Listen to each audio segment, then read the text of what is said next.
Hello and welcome to the channel.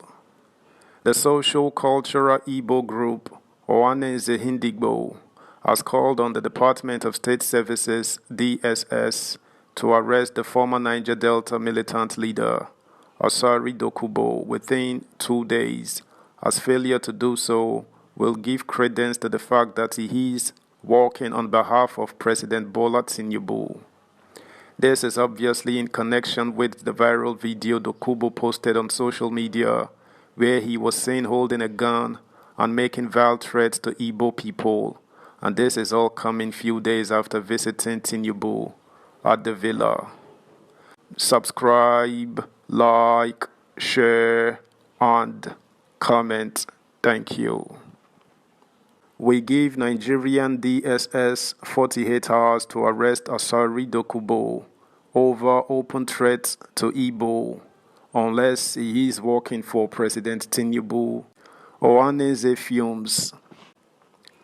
The Ohaeneze'S Youth Council (OYC), the youth wing of the Southeast Apex Social Cultural Group, Ohaeneze'S worldwide, has accused the President Bola Tinubu-led administration of sponsoring racism against the Igbos in Nigeria.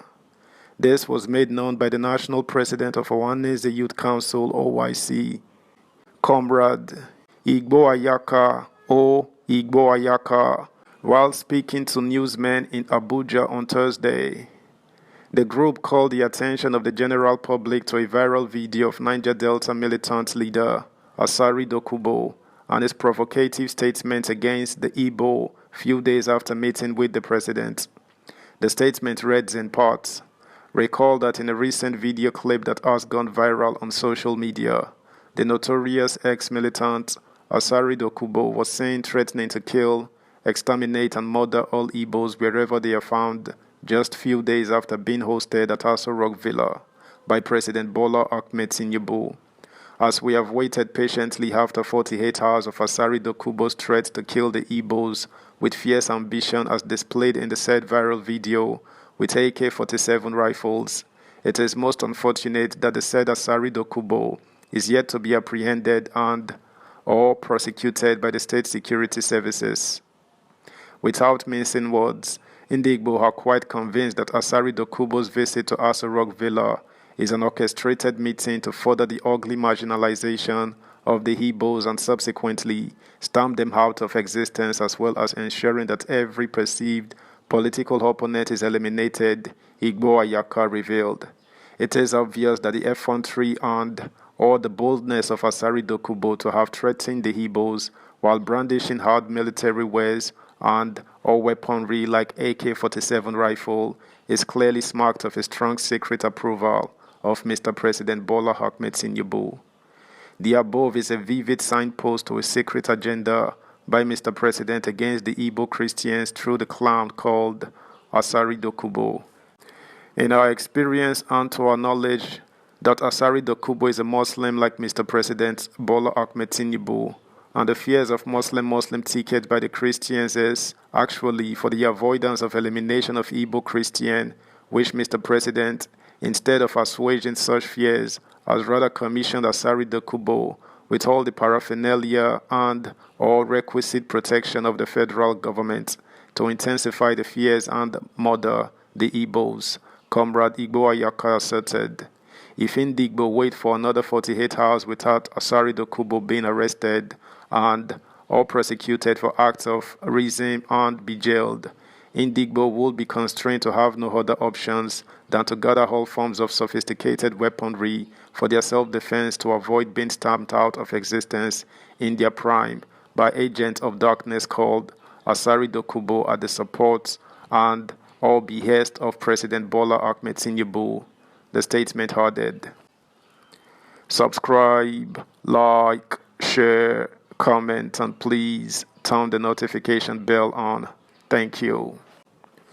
Meanwhile, in related news, a former Commissioner for Information and Culture, Major General Ibrahim Bata Malgui Aruna, said a former Niger Delta militant leader, Dokubo, does not have the moral right to accuse the Nigerian military of oil theft in the Niger Delta. recalled that Dokubo, while addressing journalists after a meeting with President Bola Ahmed Tinubu at the State House on Friday, accused the military high command of being complicit in oil bunkering in the Niger Delta region. The ex-militant had claimed that ordinary citizens cannot garner the resources and technology needed to engage in oil bunkering, especially connecting pipes directly to oil heads to tap crude. Dokubo, who denied having a private security force, said he has been instrumental in quelling the crisis in the Niger and Kaduna axis of the country.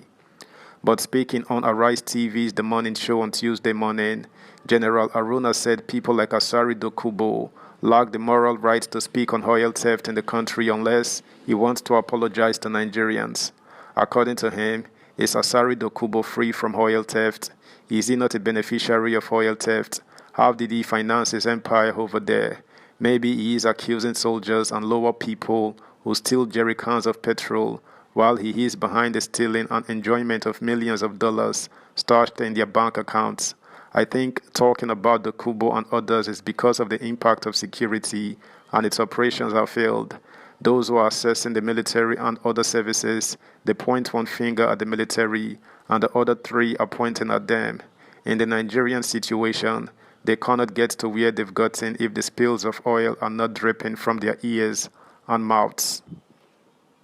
Meanwhile, Alo Ejimako, Special Counsel to Nnamdi Kanu, leader of the outlawed indigenous people of Biafra IPOB, has criticized the Niger Delta activist Asari Dokubo for asking President Bola Tinubu not to release the IPOB leader.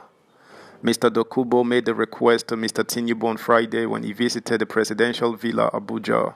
He said Mr. Kanu's release would fuel impunity.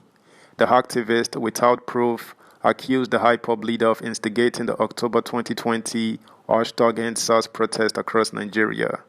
Nigerian youths at the time were protesting police brutality across the country and calling for the disbandment of the now-defunct Special Anti-Robbery Unit, SARS of the police.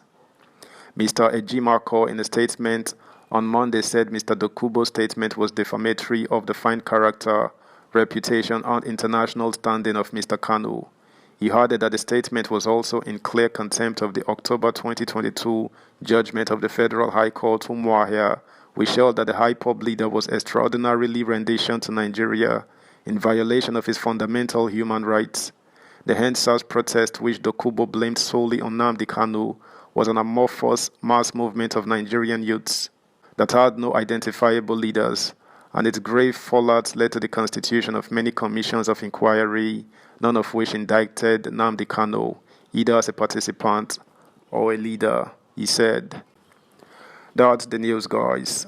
Thanks for listening. Until next time, bye.